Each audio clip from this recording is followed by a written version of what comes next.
and especially to the OMB team. I think the county executive, after 8 years, came in impressed with OMB, and I'm sure after 8 years feels only more impressed with the team that is in OMB. So thank you to everyone who made the budget possible.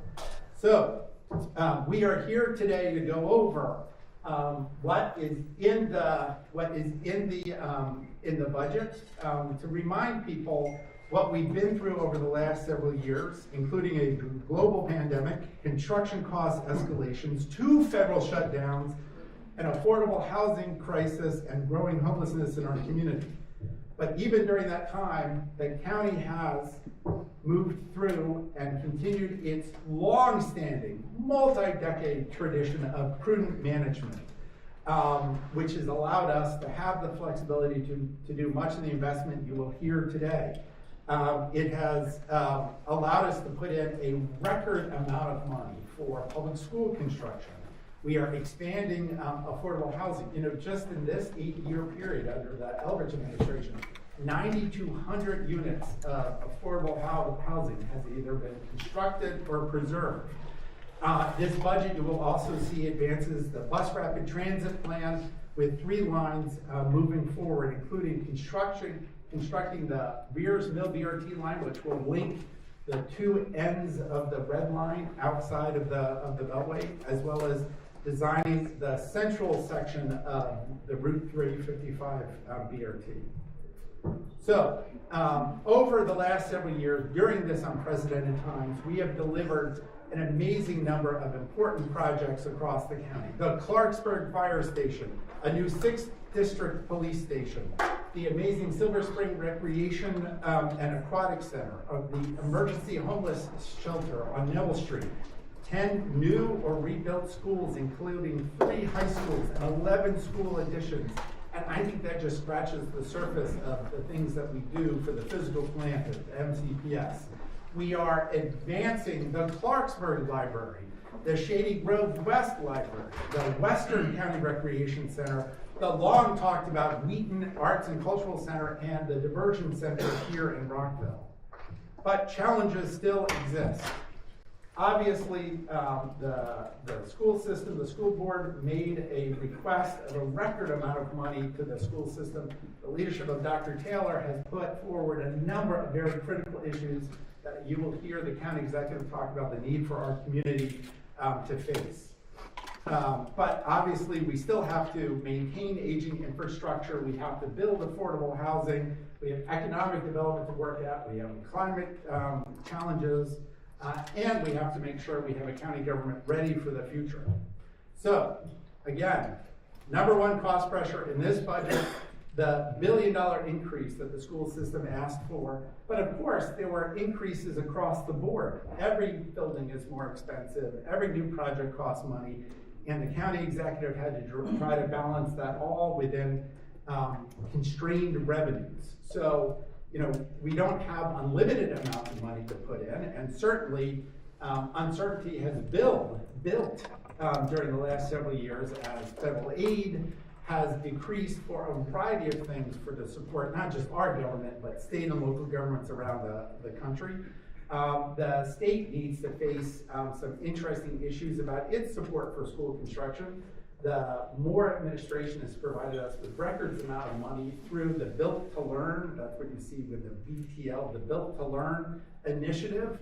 But that amount of money is coming to an end. So we have a challenge moving forward about state aid. And of course, impact taxes have declined due to a variety of things. Policy decisions, which limited what was going to be taxed by the council, as well as economic conditions which have dropped the number of new projects underway. So, and of course, the General Assembly continues, just starting yesterday, but the General Assembly is always looking at different changes to responsibilities and taxing authority for all local governments. So this is the issue that that sums up the challenge we face over the last several years, because we have been exceedingly disciplined with the amount of debt we issue. we have held the capital budget authorization at a relatively stable number now for more than a decade. Unfortunately, the rest of the world has not decided to also hold down costs for the decade. And so you can see the gap of the top line would be, this is what it would have cost for us to continue to build at what cost $300 million in 2009 would now cost almost $600 million. Yet we have kept our budget down at roughly the $300 million to $280 million range for quite some time. That means there is a gap. We can't be expected to build the same stuff for the same amount of money over the last 16 years. So, in fact, moving forward, if the county executive had submitted a budget only to the guidelines that the county council had proposed, the $300 million number, we would be able to do little more than just build what was already in the last CIP. No new project.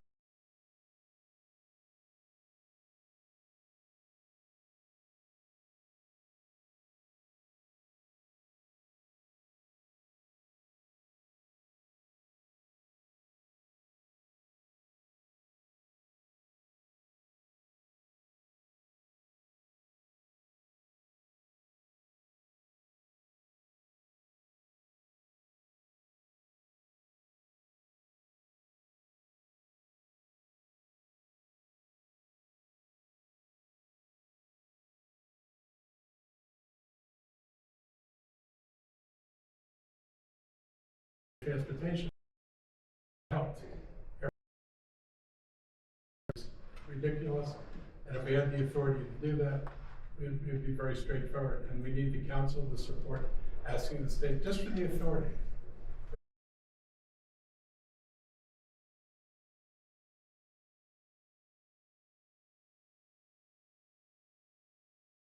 We would apply for as many grants as we can get. Last question. One last question.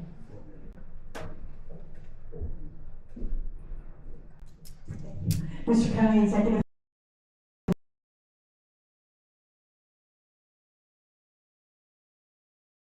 In my dream world, the state legislature would basically look at income tax on the very highest earners